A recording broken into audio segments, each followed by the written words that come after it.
In today's show, Damian Lillard reintroduced as the newest and oldest member of the Portland Trail Blazers. He's back home where he always wanted to be. Welcome to Locked On Blazers. Let's get into it.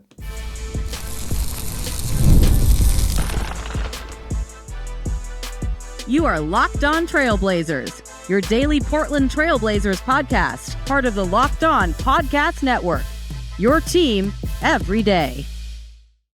What's up, world? It's your past first point guard and Trailblazers reporter, Mike Richmond. You're listening to another episode of Locked On Blazers, part of the Locked On Podcast Network, available wherever you get podcasts and also on YouTube. Thanks for making the show your first listen, coming at you each and every weekday, Monday through Friday. So make it a part of your daily routine, make it your first listen.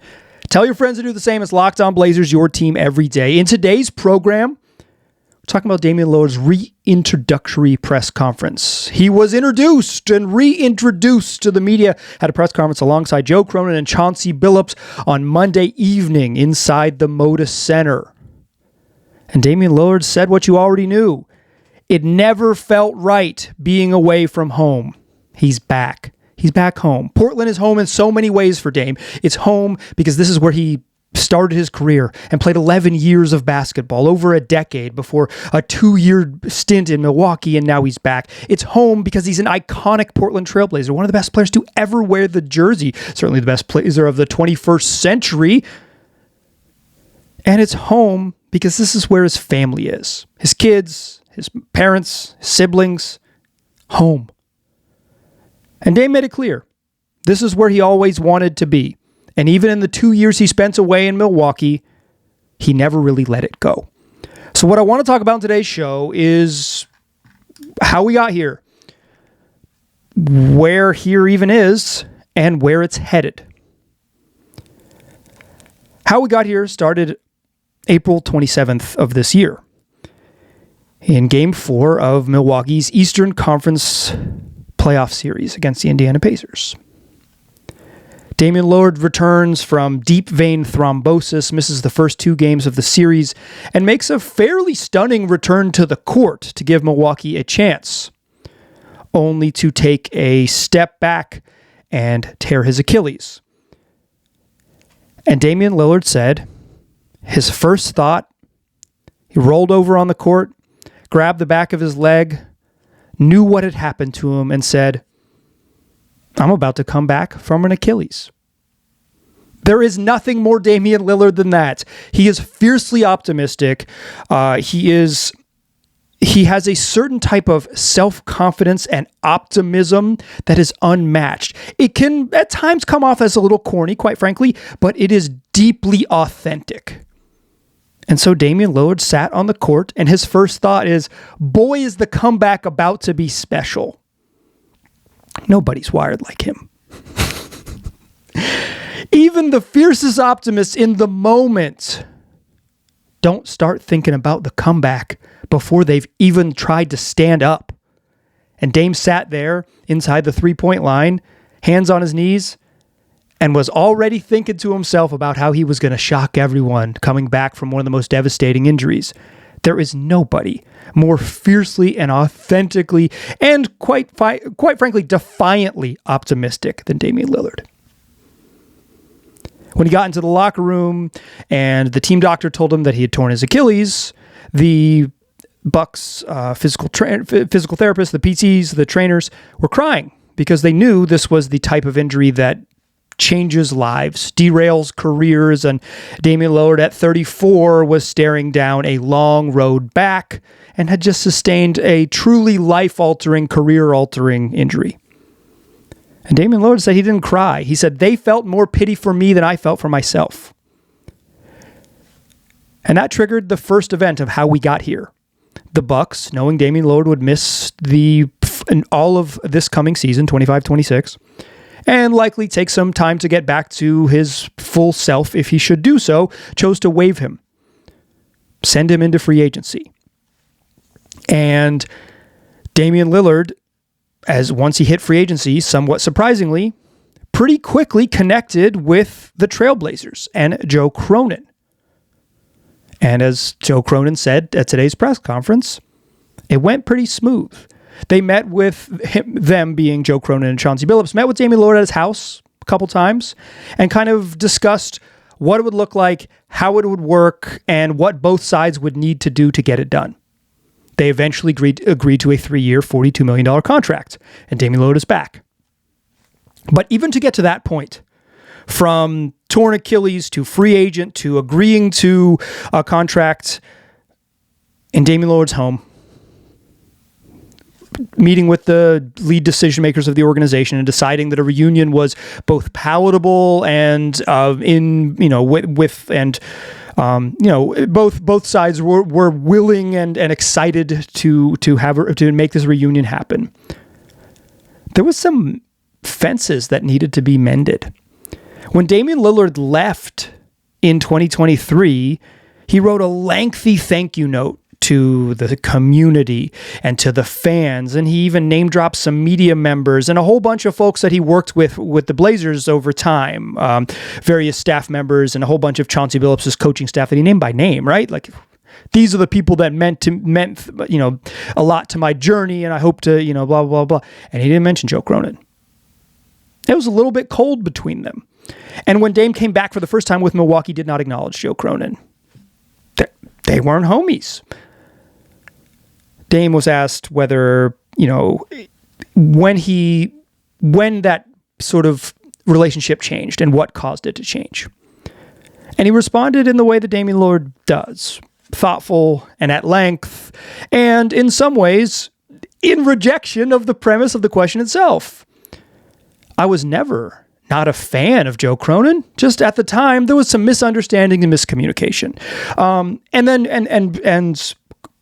Damian Lillard went on to say, it's like, basically, he felt like he was misportrayed in the media. He felt like there was some things that were said, oh, Dame's doing this and this and this. And he just said that I wasn't doing that. And to say, like, have basically, to put a fine point on it, to have Adrian Wojnarowski say you're doing one thing, and then from Dame's side to have Chris Haynes say you're doing another thing, it created some bad blood between Cronin and Dame on the way out the door. And from the moment he requested a trade in July until he was traded finally in September, it was a long road. It was a long, 3 months.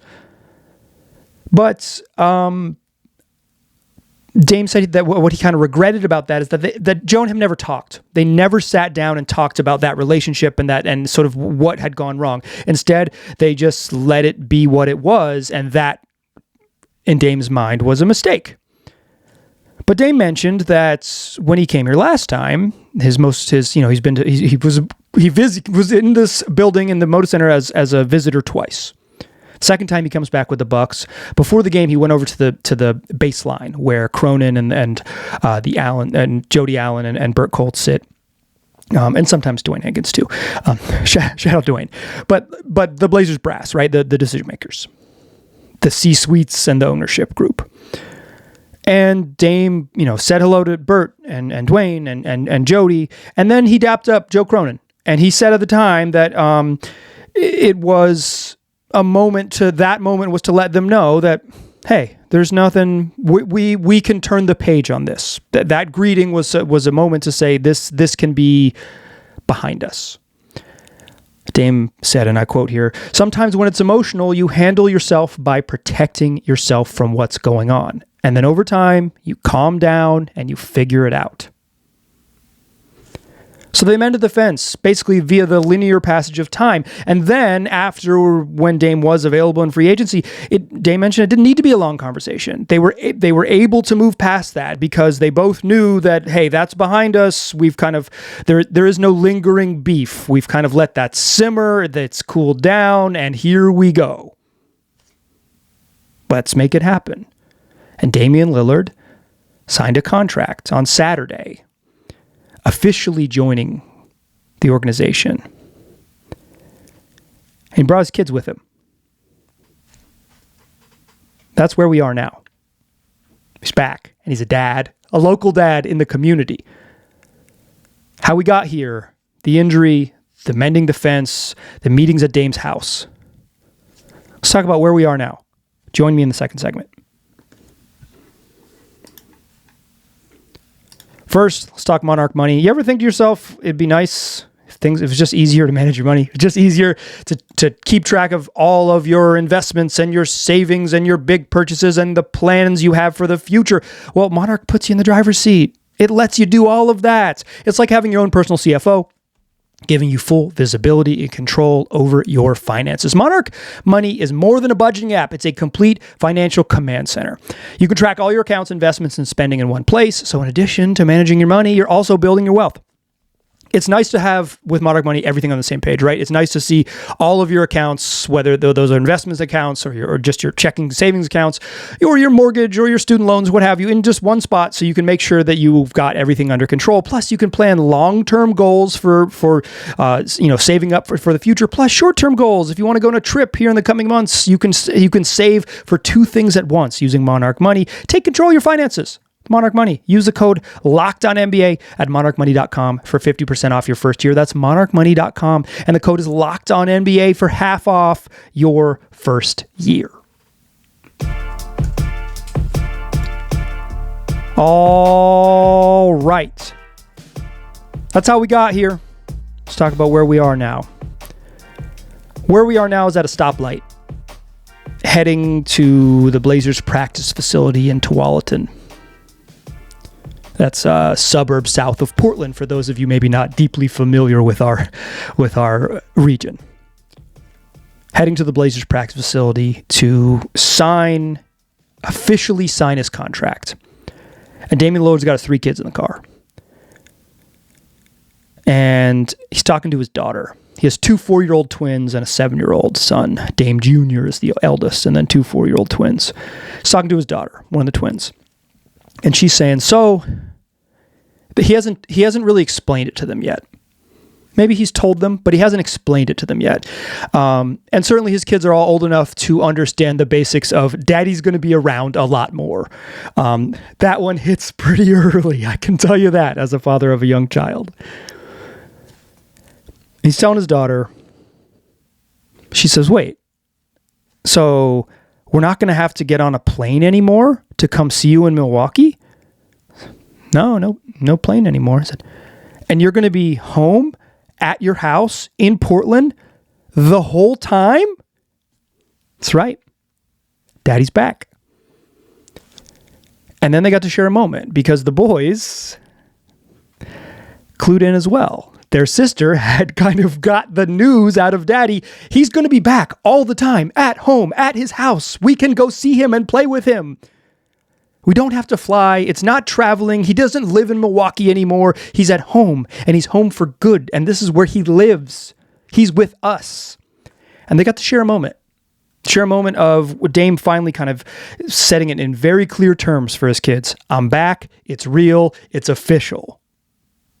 But there was part of Dame that didn't want to tell him until he was going to officially sign that contract. And then the Blazers later shared some social media photos of him officially signing that contract, and his kids are climbing all over him.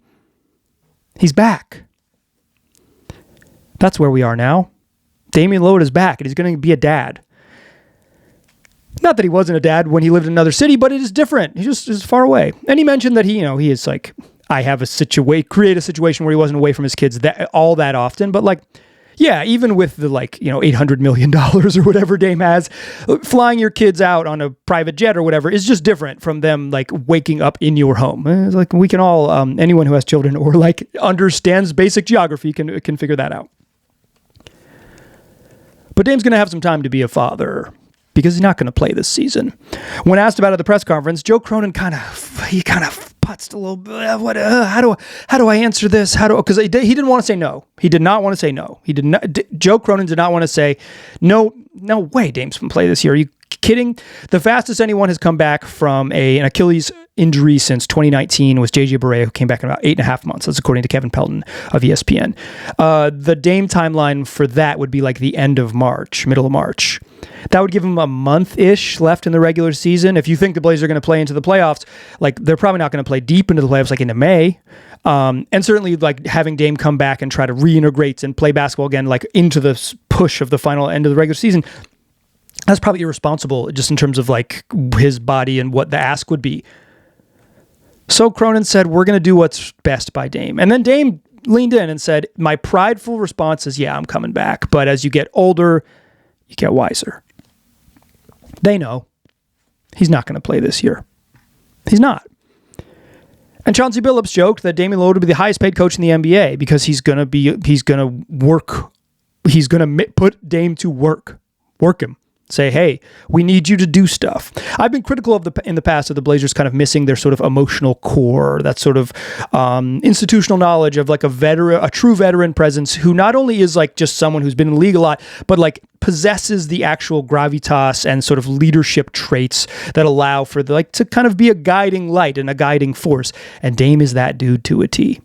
In fact, while acknowledging that it's going to be a long rehab process, he mentioned that one of his challenges in Milwaukee was that the team was older and there weren't like young players to pour into.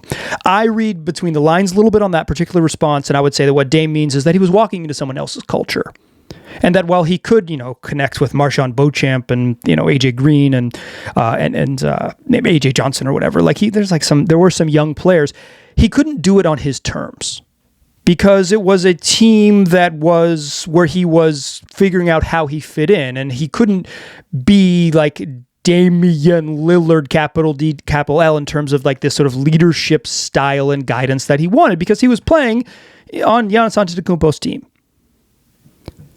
Felt like he couldn't pour into guys as much. It's not that he didn't like have an Anthony Simons or whatever to mentor. It was that he not only maybe didn't have that specific type of player that was in the rotation with regularity, but that he would be doing it, but maybe on someone else's terms, while stepping on some toes to do it, or at least doing it in a way that wasn't like chiefly and first and foremost Damian Lillard or Damian Lillard's approach. In Portland, there are no questions asked about who and how they'll guide the team. Dame will be asked to do that. He will be the emotional core. He will be that sort of rah leader that they have been missing. And Dame said, and I thought this was a meaningful one. He said, "I can be more and give more when I have something to pour into." And that's I started on the beat during Damian Lillard's second season and spent the next 5 seasons around him. And then I wasn't traveling as much after that because my role changed. Shout out to the dying print media world. But I spent a lot of time early in his career and sort of also during the transition post LaMarcus, when it really became Damian Lillard's team. And pour into is a phrase he's used a bunch. He gets something out of being the guy that others look to. He will embrace this role. I think it'll remain to be seen sort of how much he travels and how often he's around the team, particularly early in the season during what the rehab allows. But he said, if you believe it, that he will treat this role where he is not playing, he'll pour into it just as much as he was playing. He'll give as much as when he was out.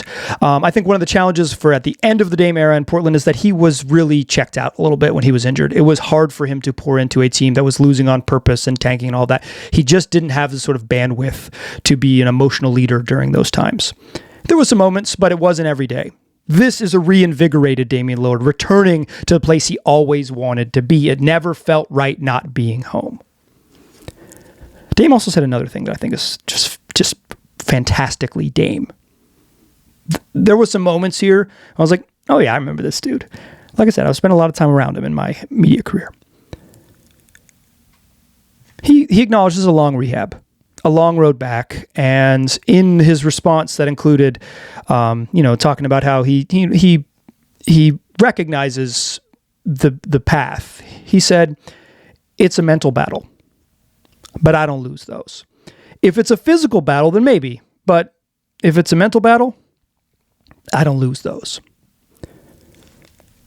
That's where we're headed. The unflinching confidence, fierce optimism of Damian Lillard. It is a long road, but you better believe he thinks that he already knows what's on the other side. Let's talk about where we're headed to close the show. Join me in that third segment. Still a pass first point guard. I'm still Mike Richmond. You are still listening to Locked On Blazers. Talked about how we got here. Talked about where we are now. Where we're headed. A mental battle for Damian Lillard is the way he sees it. And he doesn't lose those. In fact, when asked, unsurprisingly, because who wouldn't think this? Like professional athletes, you need a certain amount of sort of unhealthy self-confidence to make the NBA. It is an incredibly competitive league. It takes a great deal of individual skill and a great deal of sacrifice in terms of the work you need to put in. And obviously, some people are naturally gifted, but like it takes.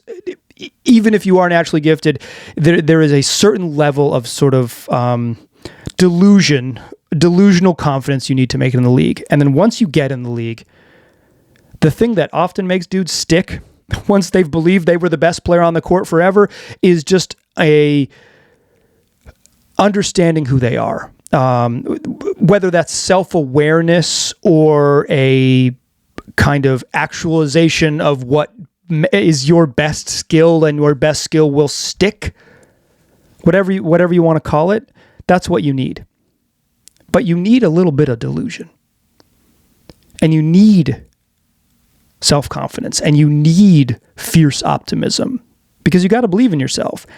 Dame has those. Like I said, one of the most fiercely optimistic people I've ever encountered. And Damian Lillard says when he thinks about what's on the other side of an Achilles rehab, it's a return to form. Damian Lillard, when he thinks about what he's going to be like when he's back on the court 15 months from now in October of 2026, wearing a Portland Trailblazers jersey and you going nuts in the building for him, you know what he thinks? He thinks he's going to be Damian Lillard.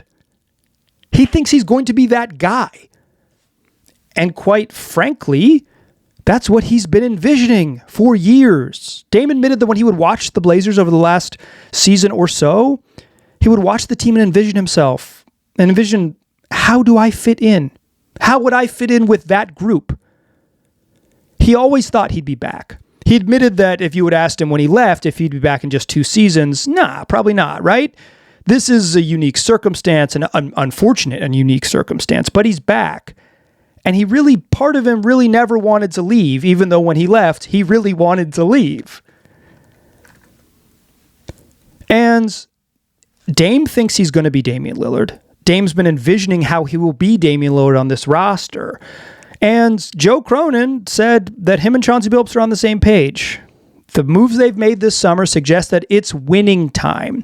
They think Damian Lillard's return will help to propel them, and that this year there's going to have guys take big steps forward, and then they're going to get Dame back in 2026, and he's going to propel all of the things they built on this season to the next level. This group, this franchise, believes that this is, step 7 of their 30-step process to being really, really good. Of course, you project a level of confidence in these off-season press conferences. Of course, you say that here in front of a microphone and all of those things. But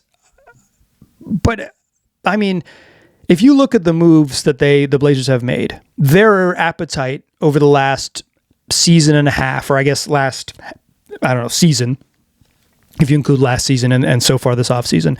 This is a team that has no interest in taking steps back. The additions of Jrue Holiday and as well as Damian Lillard, this is a team that envisions taking steps forward, building on a 36-win team and getting better, not going any other direction but forward. And Damian Lillard, to hear the front office tell it, is going to be the person that propels the steps they take this year to another level. Dame thinks he's going to be Damian Lillard. But he also set the record straight.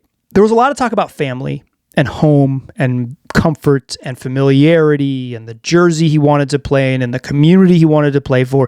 And Dame, don't get it twisted. Damian Lillard wants to be Damian Lillard in Portland, Oregon. He wants you, Trailblazers fan, to love him the way you always have. And he's back to feel that love pour into you and you pour into him, to use the Damian Lillard language. This is the place he can be that. But he also wanted to set the record straight. This wasn't just a family decision, because when he was watching the Blazers and envisioning how do I fit in, and obviously envisioning himself as Damian Lillard, first ballot Hall of Famer, even last couple of years with the Bucks, where he has not been himself in terms of like role and usage and all of those things, he's still been a all-star level player with hyper efficient offense, right? Like Duke could hoop. Even when he was trying to fit in a place where he never really quite fit in, hooping. And last year he was in Portland, was one of his best offensive seasons of his career, right? Like prior to this Achilles injury, he was like, he's obviously going to be 36 and playing his 14th NBA season, and then like yada yada yada. Like I understand what's going to happen in October of 2026. I have access to a calendar and the sort of understanding of the linear passage of time. But dude's been balling, and so when he sees himself and thinks about himself, he pictures himself balling. He thinks all-star Damian Lillard is going to be back being an all-star. And so when he was making this decision to come home, he said it wasn't just a family decision. It was a basketball decision. And it was probably a basketball decision in his eyes more than it was a family decision. Now, I don't know if I totally believe that, but to hear Dame tell it, he watches this team and he says the Blazers are the type of team that wins in this league because things have changed. And how you win is with youth and with depth and with athleticism.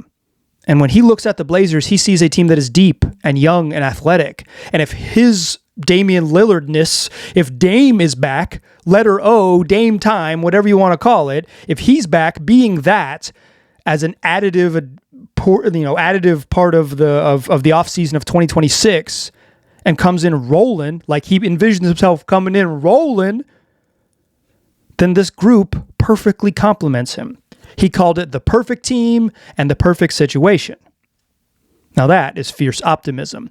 A man who is going through a year-long rehab to recover from an Achilles injury called it the perfect situation. There's nobody like him. There is nobody like him. He sat on the court in Milwaukee minutes, seconds after tearing his Achilles and said to himself, I'm about to come back from an Achilles. A fierce optimist. And back home to lead this thing. I think, like, the truth is, we're 15 months away from Damian Lillard playing an NBA basketball game for the Portland Trail Blazers, and there is so much that can happen between now and then, and there are so many questions to be answered, and that's what we'll do on the pod, right? Like, I'm not going to speculate really about what happens in October, because, like, the Blazers have to play 82 games. And then, you know, if they were to be postseason participants, some more games. And if they're not postseason participants, they're going to have to make a bunch of decisions at the trade deadline and at the draft and then all of next summer. Like, there are so many moving parts between now and October to like say like, oh yeah, this is going to work and here's why, or this isn't going to work and here's why. The sort of like, there's a million what ifs like regarding Dame and who he is. But like, Damian Lillard doesn't see himself coming back as like 80% of my former self. That's not how he envisions it. So when he signed on the dotted line with the Portland Trail Blazers, he didn't envision himself being a pretty good version of Damian Lillard. He envisioned himself being the dude who averaged 27 and 5 and like had a true shooting percentage well above league average, an efficient high volume scorer, an all-star. That, you know, like he that's who he thinks is coming. So where we're headed? I don't know, but I know what one man thinks, and he thinks that this team is like championship level good if he's back and himself and has the parts it currently has. That is the unwavering confidence that getting to root for Damian Lillard offers you. Because, as I said, it might come off as a little corny sometimes, but it is deeply authentic to who he is. He's not playing a role. He's not playing a character. He's being himself. And Dame is defiantly optimistic. That is going to do it for today's program. Tomorrow's show, I want to talk about, there's been some conversations about Dame's role and Scoot's role and how Jrue fits in. I want to talk about those guards and kind of how I view where Dame does fit into the calculation. Obviously with the caveat that it's really far out, but I think that is a conversation that many listeners of mine have shared, and I will share that with you. And speaking of Jrue, I spoke to... we'll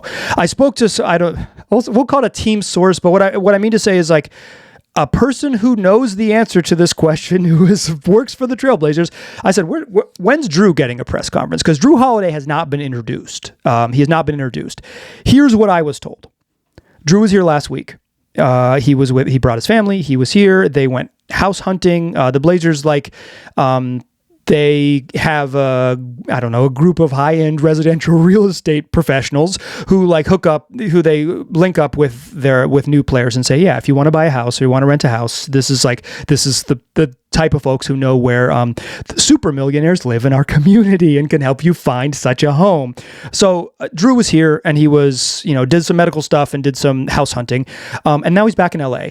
And they basically, out of respect to the local beat guys who are for the most part in Vegas, did not want to host a press conference when those gentlemen were out of town. It's really like, the Blazers day-to-day press corps is pretty small. We're talking Sean Highkin, Danny Morang, and Casey Holdall are all in Vegas. So the team, the way they see it, or the way they're saying it publicly, is I guess saying privately to me, and I'm relaying it publicly, is they didn't want to disrespect those dudes by hosting a press conference in town when they're not there, because these are the people who cover the team day to day, and they weren't going to make Jrue fly to Vegas. So while I do think it is a little bit odd that Damian Lillard was introduced before Jrue, there was some talk, I guess, within the team about maybe doing a Zoom, but they don't want to do a Zoom. They want to do it in person. And I guess just Jrue doesn't want to come out here.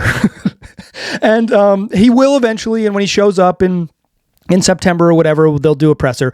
I don't think there's some sort of nefarious, bigger picture stuff at bay, but I do think it's true that Jrue is going through sort of a transition. He's in LA in the off season, and he doesn't really want to come up here and do a press conference. It's obviously if you're extremely wealthy, a very short flight on a private jet. The Blazers could even charter that private jet if they so chose. So I do think it's something they could solve in an afternoon if they wanted to, but I don't think either side is particularly motivated, but I wouldn't read into it, dear listener, as conspiracy stuff. I wouldn't go that far. That's the news to use. If you listen to the very end of the show, you got a Jrue Holiday update. And if you listen to the end of the show, tell your friends about the program 5 days a week, wherever you get podcasts, also on YouTube. I appreciate you listening. I'll talk to you soon.